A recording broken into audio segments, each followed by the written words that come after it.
Can you believe this is actually my first time growing tomatoes? Well, hi guys. In this video, I'll be showing you how I grew my first ever tomatoes. So let me take you back to somewhere around April. I went to our land and I was like, you know what? I'm gonna give this a go. I want to try tomato farming. One thing about me, when I put my mind up to something, I make sure I do it. So got some guys. First thing we had to do is look for water, so they dug some wells and voila, we found water. So excited. And then I sat down and made a plan for my potato. Most of you don't know, but I have a master's in project management, so this is like fun for me to like plan stuff. Anyway, so we started our land preparation. So this was us making this Simang'aliso house. So this is where we're going to plant our tomatoes, and then we put our chicken manure. Later on, I'm going to talk about how it's not actually very good to start with chicken manure because they are so strong and they bend the seedlings when you just put them in. But anyway, some did survive even though I had to retransplant. Then I went to grow seedlings. This is where I got my seedlings from, Tengelu Select, and I had read somewhere that you have to apply lime, and me not knowing, Kudi, there's like agriculture lime and actually house lime. I bought this lime that is used for building houses. Lesson learned, but thankfully it didn't affect my plants. I don't know, maybe it did, but anyway, we transplanted the tomatoes after applying the lime. So if you are watching this, make sure you buy agriculture lime, not this one.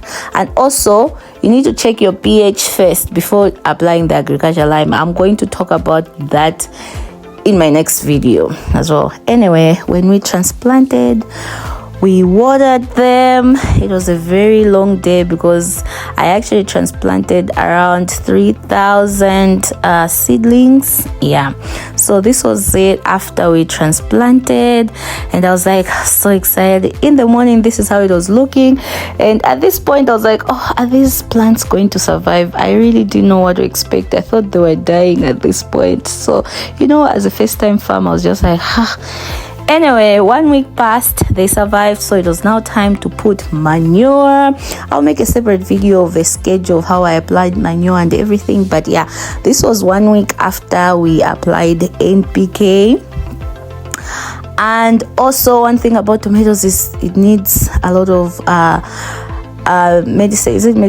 pesticides, whatever. Yeah, so we had to spray like each and every week. I'll make a separate video on the schedule as well if you guys want. But anyway, this is how the tomatoes were looking. At this point, I was happy. They were looking healthy, so green and nice. But then came kafoda. This is actually, it's called bacterial wilt. Yeah, it's called kafoda in Tijewa, where the plant will just die, we just fodder and die. Like, it was so heartbreaking.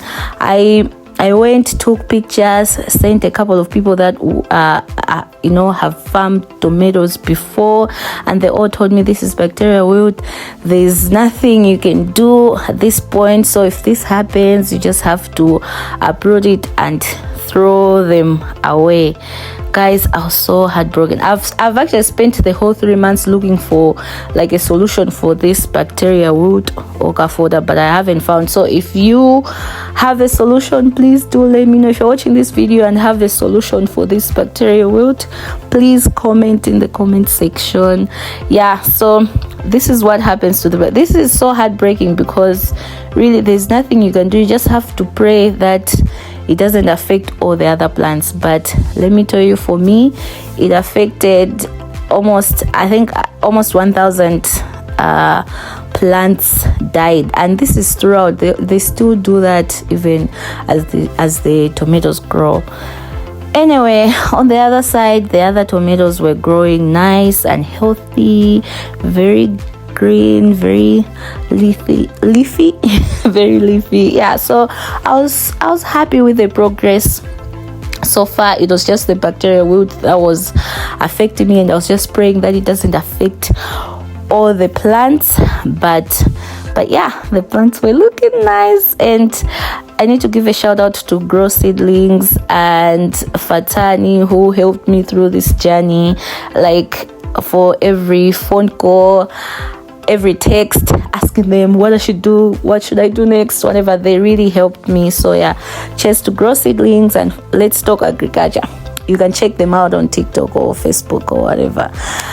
And yeah, look how the plants are growing. They were so strong. Now it was time for staking.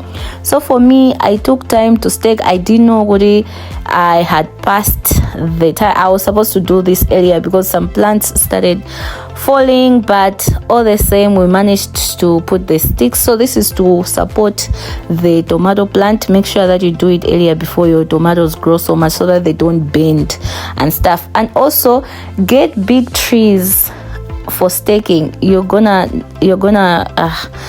see why later. This, I didn't know it at this point, but these sticks were very small and tiny.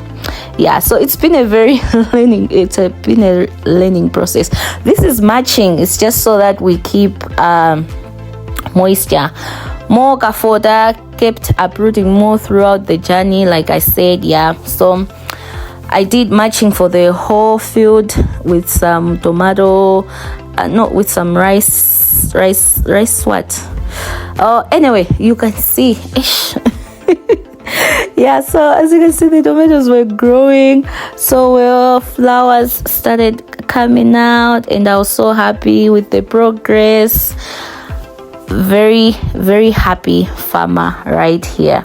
Yeah, so at this point I was just praying that the fruits start coming out nicely, and a few days later they started coming out. Look at them, and they were like nice big fruits, guys. At this point I started seeing, I was very hopeful now that at least we're going to have some tomato fruits, even though Kafoda was still like fighting me. But I was still hopeful because I had like a lot of trees, so I still had a lot of other trees left. Yeah, guys, so this is how the tomato field was coming up. I was a very proud farmer, and let me just say that for you to actually know how to farm tomatoes, you actually have to do it, because I have learned so much. This was me when I went there and I took a video with these tomatoes because I was just so happy, guys. I was just so happy with the fruits and stuff. Yeah, so I took a video. I think I posted this on my TikTok channel. Yeah, so like I was saying, that I've learned so much throughout this journey. Like, farming is hectic, especially tomato farming. It can really like give you a heart attack. You just have to be strong, guys. And tomatoes need so much care. They need constant checking on. So what I was saying about the staking, have you seen the sticks are too little and the tomato is too heavy on the sticks, so they are falling and breaking. Yeah, so that's what's happening. So you need strong sticks. But anyway, this was my outcome. I think I'm gonna make a series on the schedules and everything if you want, so make sure you subscribe for more tomato farming content. Not just tomato, but a lot of farming content. Hey, I feel like I spoke too much, but anyway, I hope somebody got something. This is my new poster. I'm now selling the tomatoes, so make sure you hit me up so you can buy. Bye bye.